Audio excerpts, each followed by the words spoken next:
Welcome friend, युक्ति ice की इस ऑनलाइन प्लेटफॉर्म पर मैं अमर अरविंद आप लोगों का तहे दिल से स्वागत करता हूं।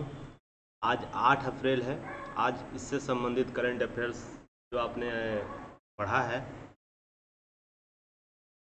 7 के इवनिंग से लेकर अभी तक, तो उसमें कौन सा महत्वपूर्ण 10 प्रश्न है जो सब्जेक्टिव रूप से शामिल हो सकते हैं और 15 ऐसे प्रश्न जो वन लाइनर के रूप में आप लोगों को शामिल हो सकता है, जो एग्ज़ाम हॉल तक कैरी कर सकता है।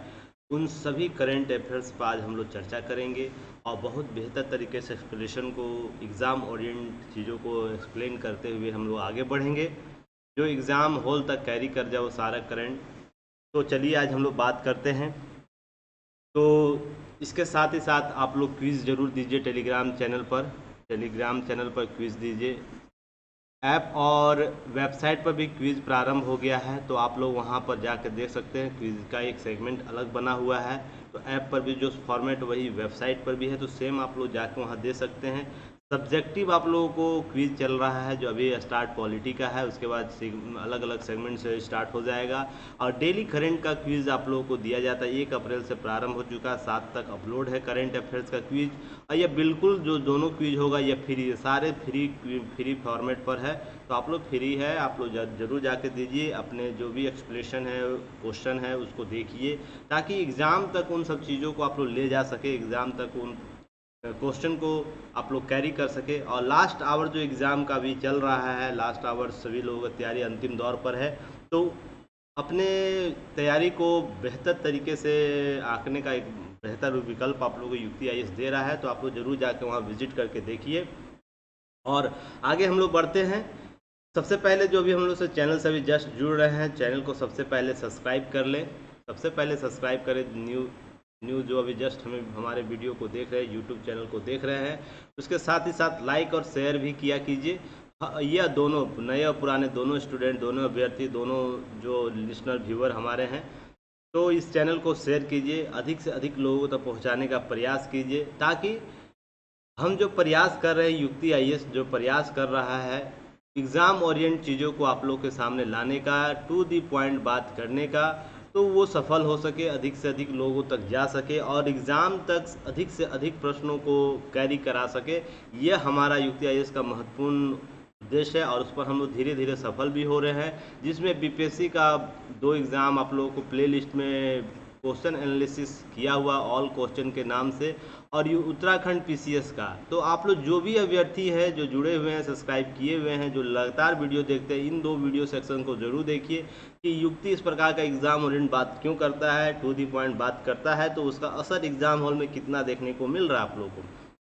देखिएगा कि जैसे उत्तराखंड में 150 का जीएस क्वेश्चन था, जिसमें आप लोग को 114 प्रश्न आपको युक्ति के लास्ट 3 से 4 मंथ का जो सेशन चलाया गया विभिन्न प्लेटफॉर्म पर, जैसे यूट्यूब चैनल पर आप लोग को वीडियो एनालिसिस करंट का कराया जाता है, टॉपिक का कराया जाता है, टेस्ट का कराया जा रहा है वीडियो एनालिसिस, साथ ही टेस्ट जो दे रहे हैं टेलीग्राम चैनल पर, जो आप लोग टेस्ट दे रहे हैं, मेगा क्विज दे रहे हैं, तो इन सभी माध्यमों से ही डायरेक्ट 114 प्रश्न आप लोग को देखने को मिला है।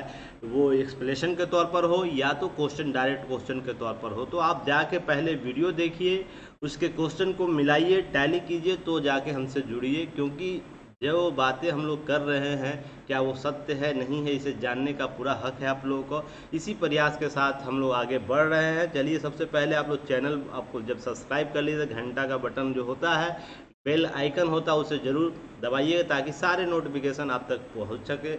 मैं किस ऑथेंटिसिटी के साथ आप लोगों के सामने हूँ, मैं अपने साथ किस रूप से एक्सपीरियंस होल्ड करके चल रहा हूँ, इन सबों को जानने का आपको पूरा हक है। तो मैं पोस्ट ग्रेजुएट हूँ, आपको एक सेकेंड, गेम सेलेक्ट नहीं किया था, हो जाता है कभी कभी। मैं पोस्ट ग्रेजुएट हूँ हिस्ट्री और पब्लिक एडमिनिस्ट्रेशन अर्थात लोक प्रशासन से। साथ ही साथ 6 ईयर का एक्सपीरियंस मुझे ऑफलाइन का अधिकतर था, अब ऑनलाइन पर मैं आया हूँ, लगातार 3 महीने से रेगुलर काम कर रहा हूँ। तो यह मुझे इस रूप से एक्सपीरियंस है। साथ ही मैं 3 टाइम इंटरव्यू फेस किया हूँ और ऑप्शनल के रूप में मैं आप लोगों को पब्लिक एडमिनिस्ट्रेशन हिंदी माध्यम से लेता हूं और इंग्लिश मीडियम के अलग टीचर अवेलेबल है। साथ ही जीएस पेपर जो मेंस का होगा, उसमें modern history, polity, IR, international relationship और करंट अफेयर्स का जो क्वेश्चन होता है, वो मेरे द्वारा ही कंडक्ट कराया जाएगा, मेरे गाइडलाइंस में ही किया जाएगा। बाकी और सभी के लिए फैकल्टी और सभी फैकल्टी के रूप में कार्य कर रहे हैं, उनके द्वारा लिया जाएगा। इन सभी के अतिरिक्त मुझे 10,000 से अधिक क्वेश्चन क्रिएशन का एक्सपीरियंस है यूपीएससी और पीसीएस स्तर के क्वेश्चन का। जो ओरिजिनल कंटेंट है वो अभी तक और इससे पहले नहीं मिला, इस वर्ष से मिलना शुरू होगा आप लोगों को विभिन्न प्लेटफॉर्म पर, विभिन्न बुक्स पर। तो आप लोग इस एक्सपीरियंस होल्ड के साथ मैं आप लोगों के सामने हूँ। तो ये चीज़ें आप लोगों को ध्यान में रखनी चाहिए कि एग्ज़ाम ओरिएंट बात मैं कर रहा हूँ। क्यों आप लोगों को 150 में 114 प्रश्न आप लोगों को टैली कर जा रहा है? रीज़न इसके पीछे यही है कि जो एक्सपीरियंस होल्ड किया हूँ मैं एग्ज़ाम ओरिएंट, उसी को मैं आप लोगों को सर्व कर रहा हूँ और उम्मीद करता हूँ युक्ति आईएएस इस दिशा में सफल होगा। तो इससे हम लोग से जुड़ने के लिए क्या है माध्यम? जो ऐप है, ऐप डाउनलोड कीजिए। सबसे पहले प्ले स्टोर में जाइए, गूगल का प्ले स्टोर, वहाँ पर आप लोगों को इस प्रकार का लोगो मिलेगा युक्ति आईएएस का, डाउनलोड कीजिए। जैसे ही डाउनलोड कीजिएगा युक्ति प्लेटफॉर्म पर आपको टेस्ट अवेलेबल मिल जाएगा। बहुत सारा टेस्ट अवेलेबल है, पेड टेस्ट भी है, फ्री टेस्ट भी है। तो आप लोग जो भी माध्यम से देना चाहते हैं, फ्री पेड जो भी देना चाहते हैं ज़रूर दीजिए, ताकि जो चीज़ें हम लोग लेके आ रहे हैं आप लोगों के सामने सर्व कर रहे हैं वो आपको मार्केट में वैसे रूप में एक्सपीरियंस जो दिया जा रहा है वो ना मिले, ना नहीं मिल रहा है। तो उसी को ध्यान में रख के हम लोग आगे बढ़ रहे हैं। तो यहाँ पर ऑल गवर्नमेंट कम्पिटिटिव एग्ज़ाम के भी आप लोगों को टेस्ट अवेलेबल हो जाएगा। जो 399 में आपको 2000 टेस्ट अवेलेबल है और एसएससी बूस्टर का 199 में आपको 500 टेस्ट अवेलेबल है। इसी प्रकार बैंकिंग का भी 199 में 500 टेस्ट अवेलेबल है। रेलवे बैंकिंग सभी का आप लोगों को टेस्ट अवेलेबल है। जाके देखिए वेबसाइट और गूगल प्ले स्टोर से ऐप डाउनलोड कर लीजिए, सारी चीज़ों को समझ जाइएगा। हमारा टैगलाइन है अभी नहीं तो कभी नहीं, अपना मोबाइल अपना कोचिंग। तो अपने मोबाइल को अपना कोचिंग बनाइए। साथ ही ये बार कोड को जरूर स्कैन कर लीजिएगा। नहीं, इससे होगा क्या कि आप जो टेलीग्राम पर जो चल रहा है मेगा क्विज, उससे डायरेक्ट जुड़ जाइएगा और रेगुलर बेसिस पर महत्वपूर्ण जो क्विज होता है उसे शामिल किया जाता है। उसे कमलेश सर डायरेक्ट उसे गाइड कर रहे हैं। तो चलिए, यूपीएससी का भी टेस्ट सीरीज चल रहा है। हालांकि अब ये अंतिम दौर पर सभी चीज़ें हैं, तो आप लोग जरूर जाके परचेज कर सकते हैं। 1500 में मात्र इसका फ़ी है और 21 टेस्ट अवेलेबल कराया गया है। ये हिंदी इंग्लिश दोनों एस्पिरेंट के लिए है। साथ में यूपी पीसीएस का भी टेस्ट सीरीज अवेलेबल है, तो आप लोग जरूर जाके देख सकते हैं। आप लोग 21 टेस्ट है, 299 में आप लोग का अवेलेबल हो जाएगा। तो इसमें सारे मॉड्यूल बने हुए हैं, तो आप लोग जरूर जाके देखिए। और हिंदी इंग्लिश दोनों ही एस्पिरेंट के लिए, हिंदी माध्यम के स्टूडेंट हो या इंग्लिश एस्पिरेंट हो, दोनों के लिए अवेलेबल है। साथ में 67 का भी यह अंतिम दौर पर है, तो इस पर भी आप लोग को 199 में अभी तक जिन्होंने परचेज़ नहीं किया है, एक बेहतर प्लेटफॉर्म के साथ जुड़ना चाहते हैं, तो आप ज़रूर इसे परचेज़ कीजिए और अंतिम समय में एग्ज़ाम ओरिएंट टेस्ट को दीजिए ताकि और भी बेहतर तरीके से आप आगे बढ़ सकें। देखिए, ये बहुत इंपॉर्टेंट है, आज इसका नेक्स्ट सीरीज आने वाला है। तो ऑल कॉम्पिटिटिव एग्जाम को ध्यान में रखते हुए लूसेंट बूस्टर, जहाँ कोई भी आप एग्ज़ाम दे रहे हो, जहाँ जीएस का पार्ट पूछा जाता है, लूसेंट एक महत्वपूर्ण भूमिका लेकर उभरता है। तो उसी को ध्यान में रख के हिंदी और इंग्लिश मीडियम के सारे एस्पिरेंट के लिए 600 से अधिक प्रश्नों का एक संग्रह बनाया गया है। जो अभी तक आप लोगों को हिस्ट्री का टोटल हो चुका है, वर्ल्ड ज्योग्राफी का हो चुका है, इंडियन आज से स्टार्ट हो जाएगा। तो इसी प्रकार सारे सेगमेंट का आपको सेलेक्टिव क्वेश्चन सिलेबस दिया हुआ है। इसके सेगमेंट में जाइएगा, वहाँ सिलेबस अपलोड किया हुआ है, जाके देख लीजिए और चीज़ों को समझिए कि कैसे आप लोगों को प्रोवाइड किया जा रहा है। यहाँ से ही डायरेक्ट प्रश्न उत्तराखंड में देखने को मिला था, तो इसलिए हम लोग इसी पर बल दे रहे हैं कि हम लोग कितने बेहतर तरीके से आप लोगों के सामने आएँ। तो चलिए, आज का पहला प्रश्न जो होगा करेंट अफेयर्स क्विज।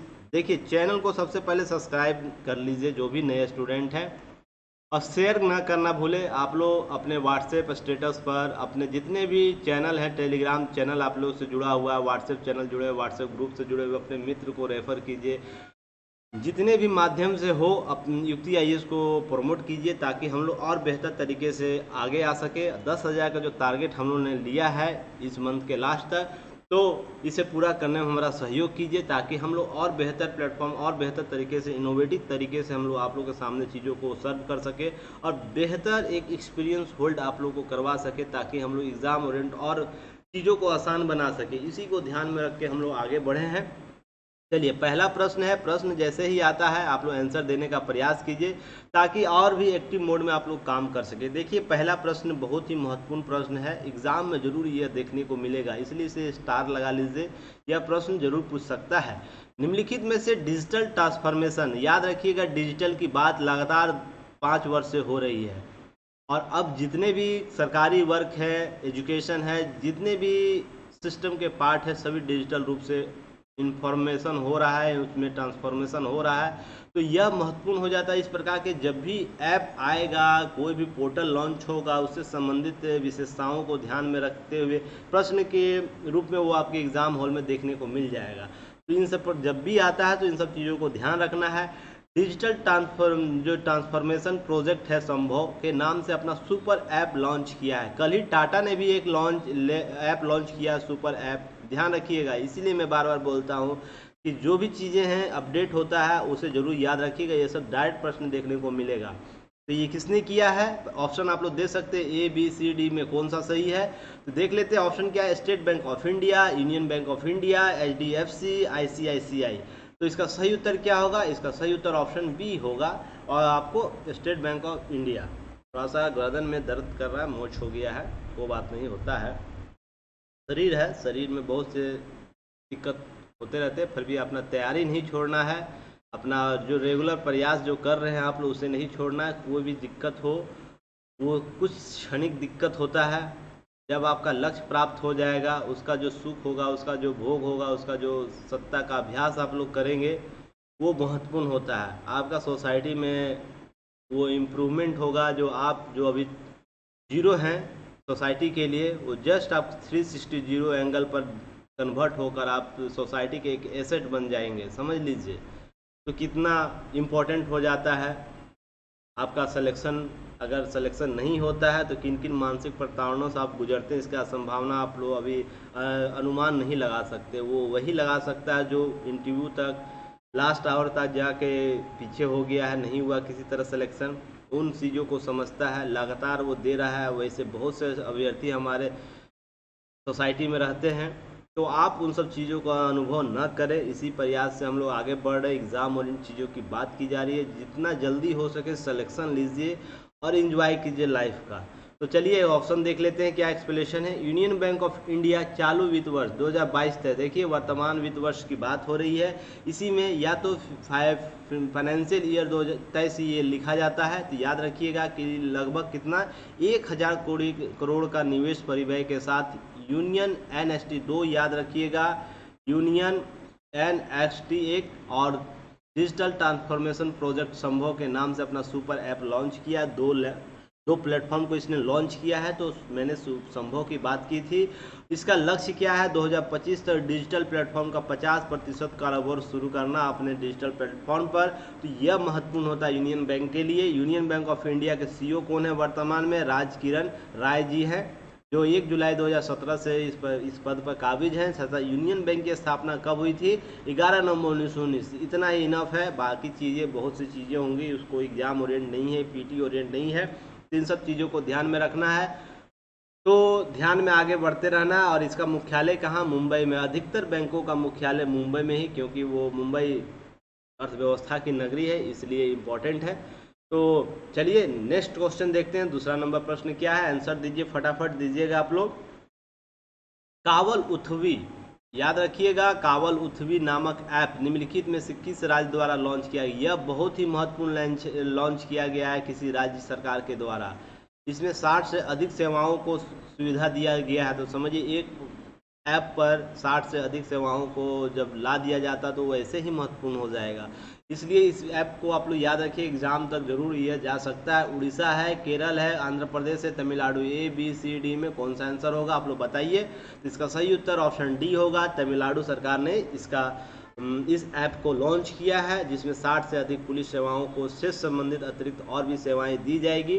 तो जिसमें हम लोग बात करते हैं क्या है, देखिए प्रश्न अच्छा लग रहा तो चैनल को जरूर शेयर कीजिए, सब्सक्राइब भी कीजिए, ताकि हम और बेहतर तरीके से आ सके। यह जो प्रश्न का संग्रह है उसका एक्सप्लेनेशन एग्जाम ओरिएंट है। ये अगर आप लोग को पसंद आ रहा है तो हमें मोटिवेट जरूर कीजिए, ताकि हम लोग और बेहतर और भी अच्छे तरीके से आप लोगों के सामने आ सके।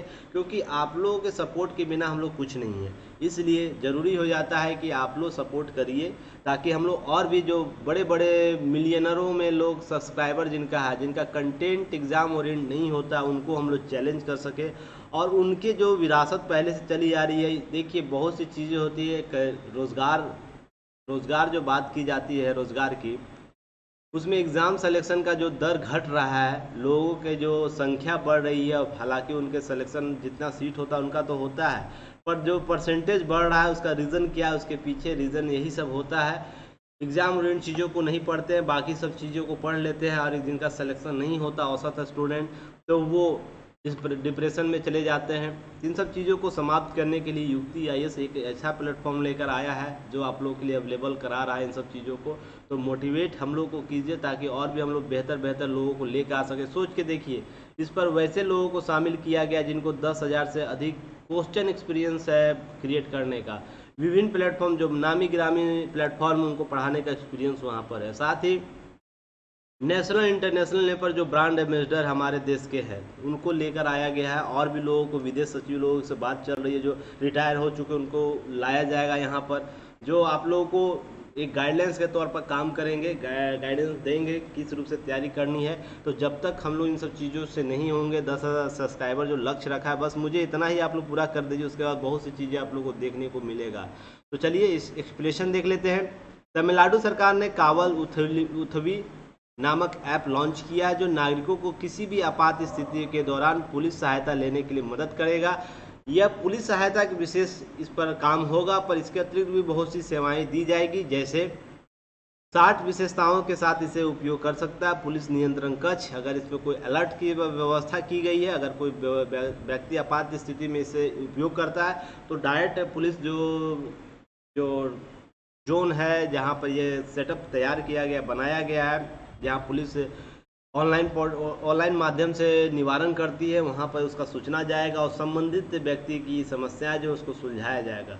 देखिए, पुलिस स्टेशन लोकेशन की बात की गई है, नियंत्रण कक्ष निर्देशिका की बात की गई, साइबर वित्तीय संबंधित शिकायत की भी यहाँ पर सुविधा दी जाएगी, आपातकालीन हेल्पलाइन यहाँ नंबर अवेलेबल होगा, साथ ही में जैसे महिला हेल्पलाइन होगा, चिल्ड्रंस हेल्पलाइन होगा, और भी इमरजेंसी जैसे स्वास्थ्य का इमरजेंसी हेल्पलाइन होता है, रेलवे का हेल्पलाइन होता है, सभी हेल्पलाइन आपातकालीन हेल्पलाइन यहाँ अवेलेबल कराया जाएगा। साथ ही अलर्ट, अधिसूचना संदेश, वाहन सत्यापन, यातायात उल्लंघन के लिए जुर्माना, ई भुगतान, पुलिस सत्यापन सेवा, गुम दस्तावेज।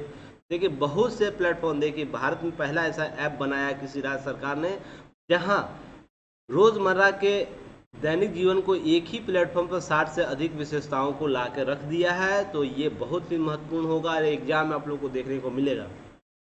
चलिए, 112 इंडिया ऐप आदि भी इसमें शामिल है, तो यह महत्वपूर्ण हो जाता है। तमिलनाडु के मुख्यमंत्री कौन है? के स्टालिन है, बहुत ही बेहतर मुख्यमंत्री के रूप में उभरे हैं। तमिलनाडु का राज्यपाल कौन है? RN रवि हैं। यह देखिए, राज्यपाल याद रखिएगा, प्रश्न आप लोगों को एग्जाम में पूछ सकता है। लोकसभा सीट, राज्यसभा सीट, विधानसभा सीट सभी याद रखिएगा। ये सब प्रश्न मिसलेनियस प्रश्न होता है, एग्जाम में आप लोगों को पूछ देगा डायरेक्ट इनडायरेक्ट रूप से, तो आप लोग कन्फ्यूज हो जाइएगा। तो लगातार इन सब चीज़ों को देखते रहिए। चलिए, तीसरा नंबर प्रश्न देखते हैं।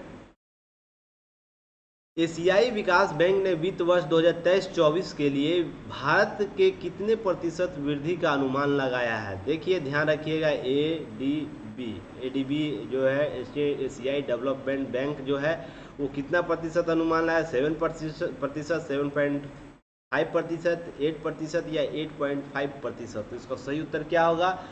देखिए, 2 वर्ष की बात, यहाँ 23-24 की बात हो रही है, इसलिए कन्फ्यूज नहीं होना है।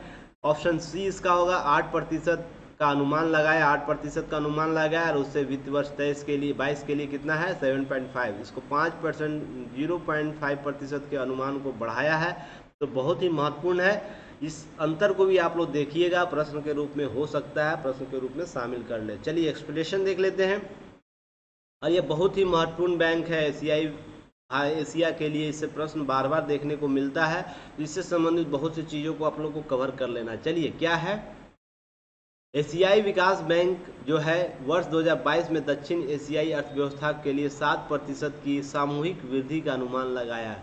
अगर संपूर्ण एशिया की बात की जाए, दक्षिण एशियाई की बात की जाए, अर्थात ये इंडिया है, इसके नीचे के देश जो है दक्षिण एशियाई है, की बात की जाए तो उसके लिए 7% की बात की है, अनुमान किया है।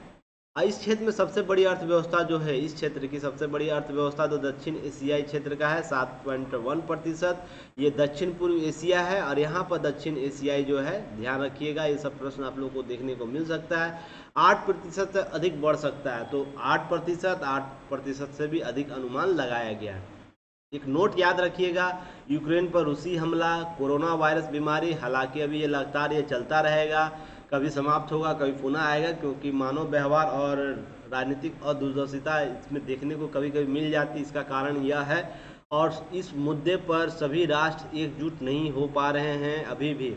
सभी लोग अपना अपना एक प्रकार से लैंग्वेज में बोला जाए पल्ला जो झाड़ना होता है, एक दूसरे पर दोषारोपण कर रहे, वो ये किया है, वो ये किया है, ये ऐसे होगा। इन सब चीज़ों को ध्यान में रख के ये कोरोना वायरस और भी महामारी का रूप लिया। अगर शुरुआती फेज में ही इसे किसी राष्ट्र, जो राष्ट्र पर यह लगाया गया था, उस वो मान लेता ये चीज़ें कि हाँ मेरे द्वारा हुआ है, गलती हो गया, उसे सुधारा जा सकता है, सारा विश्व को उसके पीछे क्या रीज़न रहा उसकी मानसिकता उसे बताने की जरूरत नहीं है, सर्वोपरि हो गया। साथ में विश्व की ऐसी संस्थाएं हैं जो इस पर मौन होती है, यूएन मौन होता है, विश्व के सशक्त राष्ट्र जो हैं वो भी मौन रहते हैं। तो ये सबसे खतरनाक स्थिति होती है। कोरोना वायरस तो एक बीमारी है, उसे ठीक किया जा सकता है, पर जब मौन की स्वीकृति मिल जाती है उन सब चीज़ों को, तो ये घातक रूप से और भी बढ़ने लगता है। सोच के देखिए, इबोला वायरस हो या इस प्रकार के बहुत से वायरस हैं, अगर उस पर मौन स्वीकृति किसी राष्ट्र को या जवाबदेह राष्ट्र का मिल जाता है तो वो बीमारी और भी उभर कर सामने आ जाती है। तो इसलिए इन सब बीमारियों का यह प्रभाव देखने को मिलेगा हमें। यूनाइटेड स्टेट फेडरल रिजर्व द्वारा कड़े किए गए नियमों के आधार पर भी अभी जो ये विकास दर है उसमें कम हो सकता है, बढ़ सकता है। इन सब चीज़ों का दृष्टिकोण आप लोग को ध्यान में रखना है। नेक्स्ट है एशियाई विकास बैंक अपने प्रमुख एशियाई विकास आउटलुक, याद रखिएगा यह क्या देता है। एशियाई जो डेवलपमेंट आउटलुक एडीओ एक रिपोर्ट जारी करता है 2022 में। यह क्या कहा है, जीडीपी विकास दर, बहुत सी रिपोर्ट में बातें की गई हैं, पर मुकेश जो मुख्य रूप से जो है भारत ओरिएंट जो बातें, एग्जाम ओरिएंट जो प्रश्न हो सकता है उसे शामिल कर लिया गया, जिसमें 2022-23 या वित्त वर्ष 23 बोल दे तो उसके लिए 7.5 है। तो इसलिए मैं यह 23-24 का वर्ष का रखा था, वित्तीय वर्ष 23-24 के लिए, या वित्त वर्ष 24 के लिए अनुमान कितना है, यह 8% है। तो इसके साथ ही नोट कुछ याद रखना आप लोगों को एशियाई विकास बैंक के बारे में। इसके निदेशक मंडल ने मंजूरी दे दी गई। देखिए ये इसका एडी जो है एशियन डेवलपमेंट बैंक है, उसके वेबसाइट से लिया गया है। हाल ही में यह निर्णय लिया गया है क्या कि बोर्ड ऑफ गवर्नर्स की बैठक जो होगी 2022 की वार्षिक बैठक एनुअल मीटिंग अब आयोजित की जाएगी, दो सेमेस्टर में की जाएगी। कब, एक 5 मई 2022 को आभासी रूप से, अर्थात सभी राष्ट्र जो इससे संबंधित 68 राष्ट्र हैं वो वर्चुअल रूप से एक दूसरे से मीटिंग कर लेंगे, और 5 से 8 सितंबर 2022 कोलंबो श्रीलंका में इसके सम्मेलन होगा इस बैंक का, सभी राष्ट्र इसमें जुड़ेंगे। देखिए अभी आपातकाल श्रीलंका में चल रहा है, तो अभी तक न्यूज है एडीबीआई पर, इसलिए मैं बताया एडीबीआई की वेबसाइट से ये लिया गया। अभी तक आज तक का न्यूज यही है कि एबीडीआई ने माना है कि श्रीलंका इस सम्मेलन को आयोजित करने के लिए प्रतिबद्ध है। तो जब तक चेंज नहीं हो जाए डेट तब तक यही आंकड़ा रहेगा आप लोगों का, जब जैसे ही चेंज होगा आंकड़ा अपडेट कर दिया जाएगा। ध्यान रखिएगा। कब होगा इसका बैठक, श्रीलंका में होगा, यह प्रश्न आप लोग से पूछ सकता है। एडीबीआई का वर्तमान जो 2022 का बैठक कहाँ हुआ था, तो श्रीलंका में होगा, कोलंबो में होगा। मुख्यालय कहाँ है, मंडुलोंग फिलीपींस में है। इसका बैंक का अध्यक्ष कौन है, बैंक के अध्यक्ष, एक सेकंड स्लाइड खाली कर दो नहीं तो बहुत सा भर जाता है, क्योंकि मुझे आदत है ये सब चीज़ों को इस रूप से लिखना। देखिए एशियाई बैंक के अध्यक्ष कौन है, मात्सुतोंग असाकावा, याद रखिएगा असाकावा, इन्हीं को बस याद रखिएगा, यही महत्वपूर्ण है। 17 जनवरी 2020 से वर्तमान तक ये बने हुए। बैंक की सदस्य कितना है, 68 है, याद रखिएगा। 19 यहाँ पर है, बाकी 49 इस देश से हैं, एशियाई क्षेत्रों से है, जबकि 19 जो है गैर एशियाई देशों से हैं। तो याद रखिएगा, इस रूप से भी प्रश्न आप लोग से पूछ सकता है, एशियाई विकास बैंक में कितने गैर एशियाई देश शामिल है, तो 19 हैं।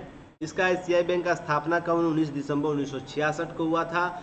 तो चलिए इसके संबंध में कुछ डाटा है, आप लोग याद रखिएगा। इन्फ्लेशन की बात किया है इस रिपोर्ट में, देखिए www.abd.org आउटलुक में यह बात की गई है 2022 में।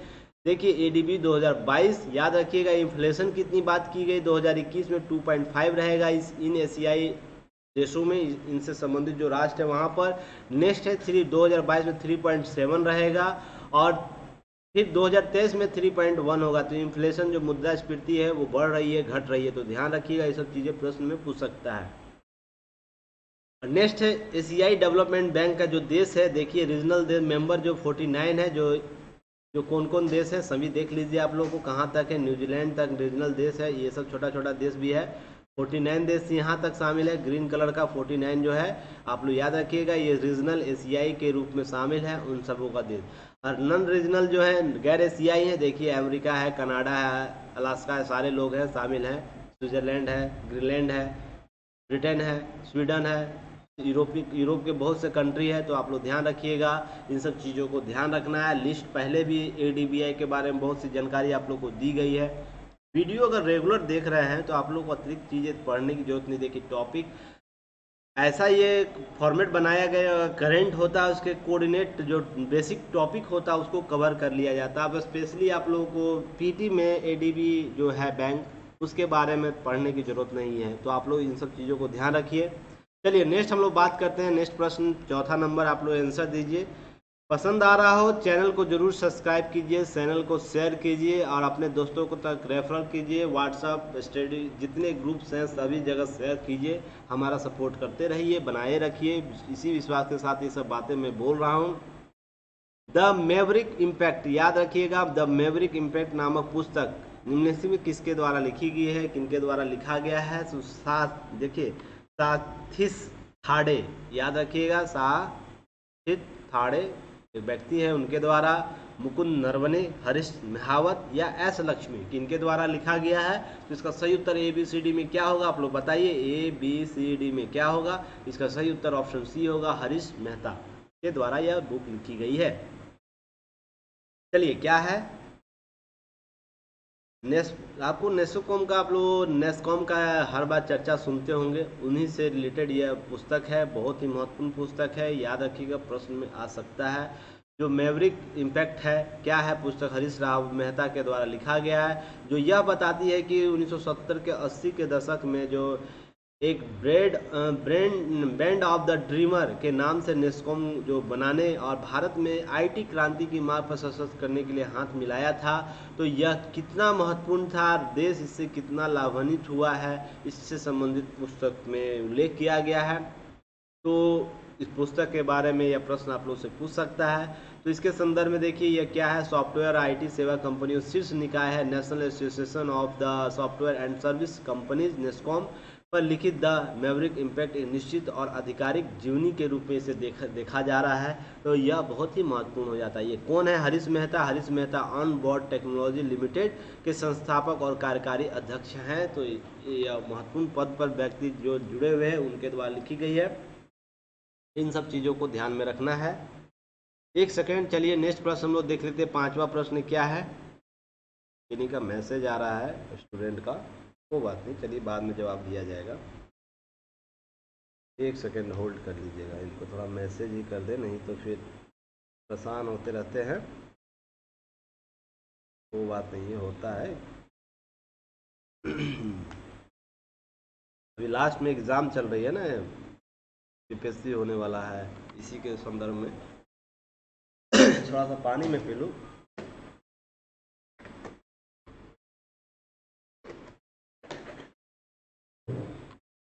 आप लोग आंसर देते रहिए, साथ में चैनल को शेयर भी करते रहिए।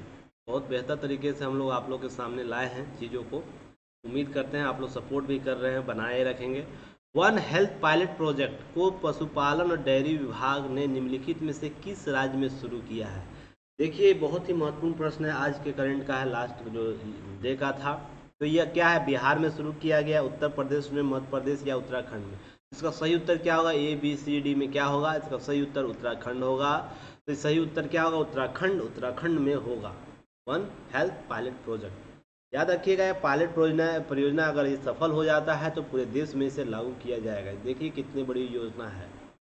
तो भारत सरकार पशुपालन और डेयरी विभाग जो वन हेल्थ सपोर्ट यूनिट के रूप के माध्यम से वन हेल्थ फ्रेमवर्क को लागू करने के लिए उत्तराखंड में एक पायलट प्रोजेक्ट शुरू किया है। इसका वन हेल्थ पायलट प्रोजेक्ट नाम दिया गया है।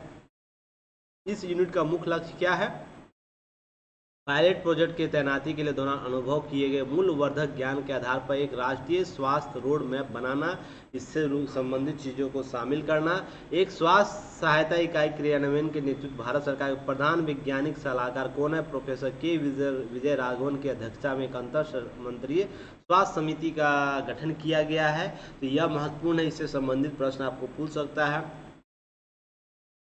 वन जो हेल्थ फ्रेमवर्क से संबंधित जो या वन हेल्थ पायलट प्रोजेक्ट से संबंधित मंत्री स्तरीय सम्मेलन, अंतर मंत्री स्तरीय सम्मेलन की अध्यक्षता किन के नेतृत्व में किया जा रहा है या गठन किया गया समिति का? तो प्रोफेसर के विजय राघवन के अध्यक्षता में किया गया। ये प्रश्न आपसे पूछ सकता है, तो ये सब चीजें ध्यान रखनी। चलिए नेक्स्ट प्रश्न है, 6ठा नंबर प्रश्न है, सरहुल निम्नलिखित में से किस राज्य के स्थानीय सरना धर्म के हिस्से के रूप में आदिवासी समुदाय द्वारा मनाया जाने वाला नव वर्ष का एक त्यौहार है? देखिए हाल ही में यूट्यूब के चैनल पर, कम्युनिटी चैनल पर जितने भी नव वर्ष, हिंदू नव वर्ष के रूप में मनाया जाने वाला पर्व का नाम है, स्थानीय नाम है, उससे संबंधित आप लोग एक पिक्चर अपलोड किया, उसे आप लोग जरूर जाके देखिएगा। यूट्यूब का कम्युनिटी चैनल, कम्युनिटी पार्ट होता है, चैनल से पूर्व होगा, आप वहां जाइए, डेली अपडेट कुछ महत्वपूर्ण होता है उसे कर दिया जाता है। वहीं पर ये दिया गया है इंडिया के जितने 10-12 स्टेट है जहां नव वर्ष का नया नया नाम से मनाया जाता है, सभी एक ही होता है नव वर्ष। उसी में झारखंड में देखिए यह मनाया जाने वाला पर्व है, हालांकि मैं आंसर ही डायरेक्ट बता दिया, कोई बात नहीं है।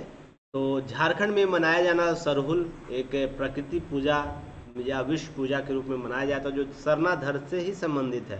तो ये आप लोगों को प्रश्न पूछ सकता है, तो इसे चलिए एक्सप्लेनेशन देख लेते हैं क्या है।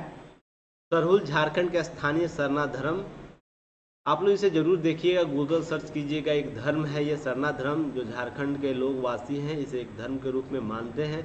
हिस्से के रूप में इसे आदिवासी समुदाय के द्वारा मनाया जाने वाला नव वर्ष त्यौहार है।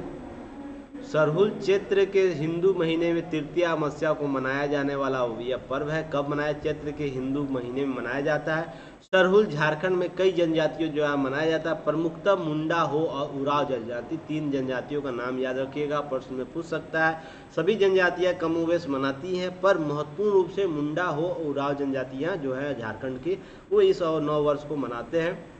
देखिए सरहुल बसंत की शुरुआत का उत्सव भी है, तो आप लोगों को प्रश्न पूछ सकता है यह बसंत की शुरुआत का पर्व कौन कौन सा है? तो स्थानीय जो नव वर्ष मनाया जाता है वो सारे हैं, तो झारखंड में सरहुल को यह माना जाता है। सरहुल शब्द का संबंध कहाँ से है?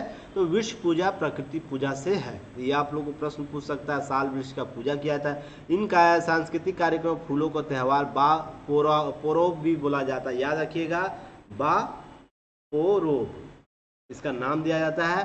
फूलों का त्यौहार बापोरोब या साल के पेड़ की पूजा के साथ साथ एक विशेष सरहुल नृत्य किया जाता है। यूट्यूब आप लोग देख सकते हैं इस नृत्य को, इसको चीज़ को समझ सकते हैं। चलिए देखिए इसका पिक्चर आप लोग देख लीजिए, तब समझ में आ जाएगा। फिर उसके बाद देखिए साल के बीच का पत्ता है, इसके बीच आप लोग जो हम लोग दुर्गा पूजा में जो रखा जाता है,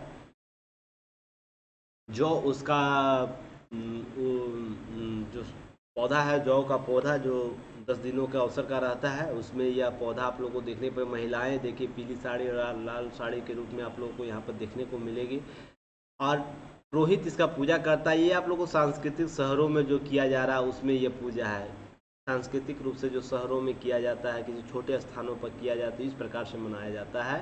पर जब गाँव में जाते हैं, जो अंदर कस्बों में जाते हैं, तो सरहुल साल के वृक्ष का ही पूजा किया जाता है। उस पर सफ़ेद कपड़ा, लाल कपड़ा का घेराव किया जाता है, और उसके साथ महिलाएं और पुरुष साथ में मिलकर पूजा करते हैं। तो यह महत्वपूर्ण प्राकृतिक पूजा, और हमारा विरासत भी सिंधु घाटी सभ्यता, वैदिक सभ्यता से लेकर वर्तमान तक प्रकृति पूजक रहा है। तो प्रकृति से संबंधित चीज़ों को हम लोग विशेष महत्व देते हैं, इसी रूप से आप लोगों को यह सरहुल भी देखने को मिलता है। हमारा इतिहास प्रकृति पूजक, वातावरण पूजक रहा है, वो किसी न किसी रूप में हर धर्म, हर विशेष में देखने को मिलता है। हम कितने भी संप्रदायों में बटे हुए हिंदू धर्म, उसमें यह आप लोगों को प्रकृति पूजक चीज़ों को देखने को मिलेगा, इसलिए आप लोगों को ध्यान रखना है। ये सब चीज़ें आप लोगों को प्रश्न में पूछ सकता है। नेक्स्ट 7वां है, बहुत ही महत्वपूर्ण है, ऐसी पहली अनूठी योजना शुरू की गई है भारत में, टेम्पल 360। याद रखिएगा, पोर्टल निम्नलिखित में से किस मंदिर का दर्शन अभी उपलब्ध नहीं है? इन दिए गए मंदिरों में किनका दर्शन अभी उपलब्ध नहीं इस पोर्टल पर, हालांकि जल्द ही इन सभी को शामिल किया जाएगा। जो महत्वपूर्ण मंदिर है उनका घर बैठे आप लोग इसका दर्शन कर सकते हैं 360 एंगल पर। तो आप लोग ध्यान रखिएगा, ये घृणेश्वर है या त्र्यंबकेश्वर या सोमनाथ या बाबा बैजनाथ है। तो आप लोग को प्रश्न बताना ए बी सी डी में कौन सा सही उत्तर है। तो आपको ऑप्शन डी बाबा बैजनाथ जो देवघर में है यह अभी नहीं शामिल हुआ है, भविष्य में शामिल हो जाएगा। चलिए देखते हैं एक्सप्लेनेशन के तौर पर। टेम्पल 360 जो है केंद्रीय सांस्कृतिक मंत्रालय के द्वारा लॉन्च किया गया। जो राज्य मंत्री अभी हैं याद रखिएगा मीनाक्षी जो लेखी हैं उनके द्वारा यह इसका पोर्टल का शुभारंभ किया गया। ये राज्य मंत्री है, तो कमेंट बॉक्स में बताइए सांस्कृतिक मंत्री अभी कौन है, केंद्रीय सांस्कृतिक मंत्री अभी कौन है। यह राज्य मंत्री है तो इससे ऊपर आपको एक मंत्री होंगे, तो वो कौन है आप लोग कमेंट बॉक्स में जरूर बताइए। प्रथम ऐसा अनूठा पोर्टल है, हालांकि बहुत से मंदिर ऑनलाइन या उपलब्ध कराते हैं उनके संस्था के द्वारा, पर भारत में ऐसा पोर्टल बनाकर कार्य किया जा रहा जो भारत के सभी मंदिरों का दर्शन कराया जाएगा। जो उनके श्रद्धालु हैं उनके ध्यान में रख के बहुत से ऐसे श्रद्धालु जो व्यक्तिगत रूप से नहीं पहुंच पाते हैं, वो आर्थिक हो या शारीरिक रूप से नहीं पहुंच पाते हैं, तो ये सब चीज़ों को ध्यान में रखते यह प्रयास किया गया है। टेम्पल 360 एक पोर्टल है जिसे सरकार के आज़ादी का अमृत महोत्सव के अवसर पर कराया जा रहा है। ये देखिए आज़ादी का अमृत महोत्सव बहुत ही महत्वपूर्ण है, इससे बहुत से प्रश्न आपको एग्जाम में इस बार देखने को मिलेगा और मेंस में देखिएगा इससे प्रश्न जरूर होगा। आज़ादी के अमृत महोत्सव ने भारत के सांस्कृतिक विरासत और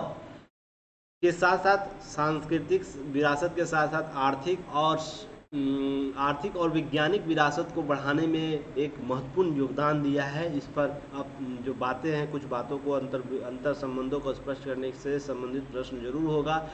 यह इस वर्ष का मॉडल आंसर हो सकता है, इस पर बहुत विस्तृत आंसर हो सकता है, इसलिए इन सब चीज़ों को ध्यान रखिएगा। वर्तमान में किन मंदिरों को इस पर सेवा दी जा रही है इस पोर्टल के माध्यम से? काशी विश्वनाथ जो उत्तर प्रदेश है, हाल ही में नेपाल के जो पीएम है उनके द्वारा काशी विश्वनाथ का दर्शन किया गया, जो प्रशंसा की गई। वो इससे पहले जब आए थे और वर्तमान में जो काशी विश्वनाथ के दर्शन किए उसमें आसमान ज़मीन का अंतर देखा। उनके पीएम के जो वाइफ हैं उनका एक इंटरव्यू जो दिया जा रहा था ANI के द्वारा, जरूर देखिएगा। विकास किस रूप से आगे बढ़ा है? सोमनाथ मंदिर गुजरात का, घृणेश्वर मंदिर और त्र्यंबकेश्वर मंदिर जो दोनों महाराष्ट्र में है। देखिए यार ये भी आप लोगों को प्रश्न पूछ सकता है कि कहाँ ये मंदिर है, तो ये देखिए इस प्रकार से ही प्रश्न इससे शामिल नहीं किया गया है। महत्वपूर्ण मंदिर है, सभी ज्योतिर्लिंगों से संबंधित मंदिर है, तो आप लोगों को प्रश्न पूछ सकता है। 4 प्रसिद्ध मंदिरों से अनुष्ठानों की लाइव स्ट्रीमिंग अर्थात लाइव रूप से आप लोगों को दिखाया जाएगा। OBS के थ्रू आप लोगों को मंत्रालय दिखाएगा, आप लोग देख सकते हैं। जल्द इस पोर्टल को 4 धामों अर्थात बद्रीनाथ उत्तराखंड, द्वारका गुजरात, रामेश्वर तमिलनाडु और पूरी उड़ीसा और 12 ज्योतिर्लिंगों के साथ साथ अनुष्ठानों को लाइव स्ट्रीमिंग के माध्यम से दर्शन कराएगा। याद रखिएगा कितना महत्वपूर्ण है, इंडिया के जितने भी हिंदू महत्वपूर्ण ज्योतिर्लिंग है, महत्वपूर्ण मंदिर है, उससे संबंधित आप लोगों को ये पोर्टल अवेलेबल कराएगा। ये एग्जाम में जरूर देखने को मिल जाएगा आप लोगों को। चलिए 8वां प्रश्न देखते हैं। 8वां प्रश्न है, क्या भारत व्यापार घाटा 2020-21 में कितने प्रतिशत की वृद्धि के साथ 2021-22 में 192 बिलियन डॉलर हो गया, अर्थात कितना प्रतिशत की वृद्धि दर्ज की है व्यापार घाटा में? हम पर कितना बोझ बढ़ा है, सिंपल सा आंसर में समझिए कितना प्रतिशत बोझ बढ़ गया है। तो यह 52.6% है, 63.6%, 78.5 है, 87.5%। तो सही उत्तर ऑप्शन डी होगा 87.5। ये PIB का डाटा है, इससे संबंधित चीज़ें आप लोग देख लीजिए क्या है। 102 बिलियन, याद रखिएगा 102 बिलियन डॉलर से बढ़कर 87.5% बढ़कर 21-22 में कितना 192.41 बिलियन डॉलर हो गया। जबकि विगत वित्तीय वर्ष में कुल कितना था, निर्यात कितना हुआ 1417.1। निर्यात की मात्रा में वृद्धि हुई, उसके साथ ही व्यापार जो घाटा है वो भी वृद्धि होता है, क्योंकि हम लोग का आयात ओरिएंट चीज़ों को बल दिया जा रहा है। हालांकि 2 वर्षों 3 वर्षों से हम लोग मेक इन इंडिया पर बल दे रहे हैं, तो जल्दी आने वाले 5 से 10 सालों में व्यापार घाटा का जो स्तर है वो कम होगा लगातार, 20 वर्षों में और भी कम हो जाएगा और आने वाले कुछ 20 से 25 सालों में हम लोग अधिशेष में चले जाएंगे, जहां पर हम लोग डोमिनेट करेंगे, निर्यात हमारा डोमिनेट करेगा, हम दूसरे लोगों को भेजा करेंगे इन सब चीज़ों को। तो ध्यान रखिए आयात को हम लोग कम करना शुरू कर देंगे। एक समग्र प्रक्रिया है, इसमें वक्त लगेगा। हालांकि ये वो चीज़ें पहले ही हम लोग को आज़ादी के साथ ही होनी चाहिए कि हम लोग मैन्युफैक्चरिंग पर बल देते। पर देखिए, समय परिस्थिति के साथ से सारी चीज़ें होती है। उस समय की तत्कालीन परिस्थितियाँ कुछ और थी, जिस पर उस वक्त कार्य किया गया। फिर 1991 का दशक आया, 1991 में उदारीकरण लाया गया, वहाँ पर बहुत से कार्य किए गए। पर वर्तमान में यह कार्य बहुत ही सफल रूप से किया जा रहा है, और आने वाले 20 से 25 साल में देखिएगा विश्व में भारत एक अलग ही स्थिति इन क्षेत्रों में लेकर आएगा।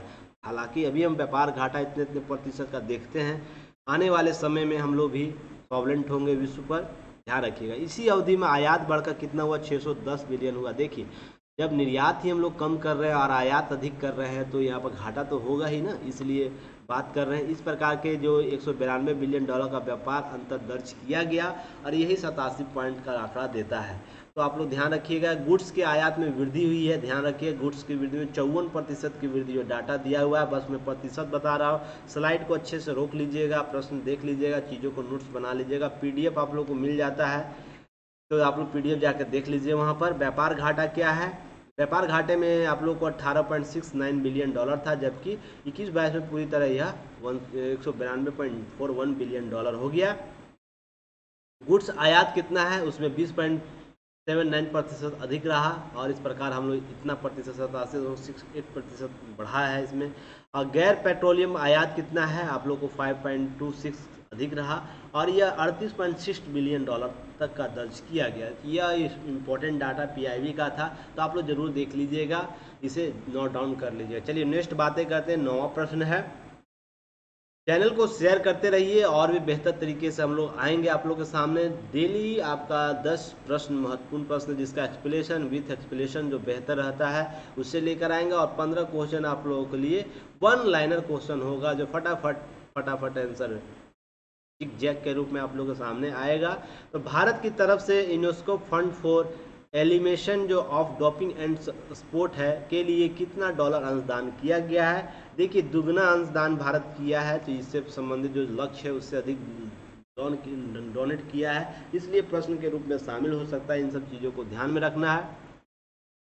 तो चलिए ऑप्शन देख लेते हैं। 62,231 डॉलर, लगभग 54 लाख के आसपास वर्तमान में देखने को मिलेगा।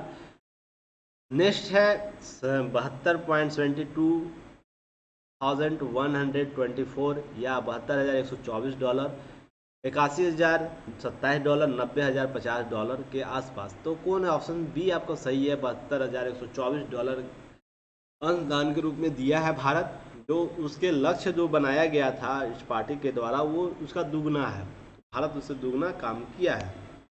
तो देखिए, पेरिस समझौता जो पेरिस में जो 29-21 सितंबर 2019 को 7 कोप हुआ था, याद रखिएगा 7 कोप। यह पीआईबी का डाटा है, इसलिए इस रूप से लिखा गया है।